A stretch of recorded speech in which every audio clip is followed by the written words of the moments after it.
दूसरे चरण में गुणवत्तापूर्ण शिक्षा प्रदान करना ये सरकार का लक्ष्य है। और उसी के तहत आप देख रहे हैं कि आज जो भी आप यहाँ आज नियुक्ति पत्र पाए हैं, सब मेधा वाले लोगों का चयन किया गया है।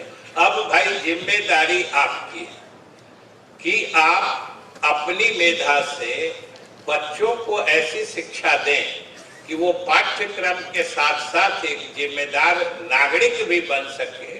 क्योंकि देखिएगा, सरकारी सेवा में आ जाने के बाद रास्ते कभी कभी फिसलने वाले भी नजर आने लगते हैं।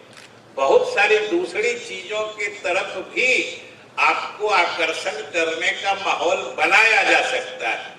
हमने जो शुरुआती दौर में कहा कि सरकार की भी आपसे कुछ अपेक्षाएं हैं, इसीलिए कहा है कि आप उन दाएं बाएं फिसलन बड़े अपने कर्तव्य पथ से विचलित होने वाले उस माहौल को साफ करते हुए जो सरकार बच्चों को अच्छी शिक्षा दान करने के लिए आपकी नियुक्ति हो रही है, जिससे आपकी भी तकदीर और अगली जिंदगी बदलने वाली है नए वर्ष में, इसके लिए आप सजग जरूर रहिएगा।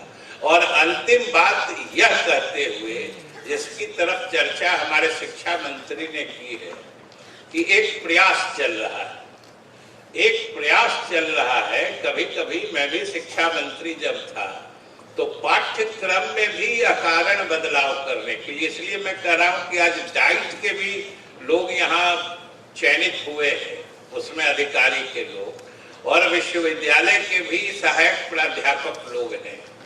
पाठ्यक्रम में बदलाव करके हमारे इतिहास से भी छेड़छाड़ की बात होती है, और आप सब लोगों को सजग रहना होगा।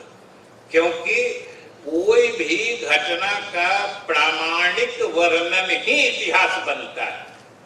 आजकल देखिएगा कि बराबर चर्चा होती है कि इतिहास को फिर से लिखने की जरूरत है। अरे भाई, इतिहास न सिर्फ सच्ची घटनाओं पर होता है, बल्कि उसकी एक प्रामाणिकता होता है। लिखने के लिए तो बहुत से लोग बहुत सारी घटनाओं का अपने तरफ से विश्लेषण करते रहते हैं, लेकिन सारे विश्लेषण, सारी चीजें इतिहास का अंश हिस्सा नहीं बनती है। इतिहास तो प्रामाणिकता के आधार पर बनता है। ये आप शिक्षा के क्षेत्र में प्रवेश कर रहे हैं, अभी आपको अगले 2-3 दशक तक शिक्षा के क्षेत्र में आगे बढ़ना है। इसलिए यह भी सजग रहना आपका दायित्व होगा कि देखिएगा, इस देश की धरोहर और विरासत, जो इस देश का इतिहास है, प्रामाणिक इतिहास है, उसके साथ अकारण बिना किसी बात के छेड़छाड़ न हो, वो भी रोकना आपकी जिम्मेदारी होगी। इसके लिए भी सजग और सतर्क रहिएगा। क्योंकि हम भी शिक्षा मंत्री थे तो एक बार आया कि भाई, जो शीत युद्ध है या गुट निरपेक्ष आंदोलन है, इसको सिलेबस से निकाल दीजिए। हमने कहा बिहार में कैसे निकलेगा?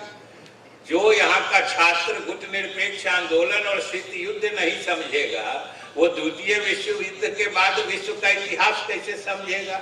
इसलिए इन सारी चीजों पर सतर्क रहिएगा।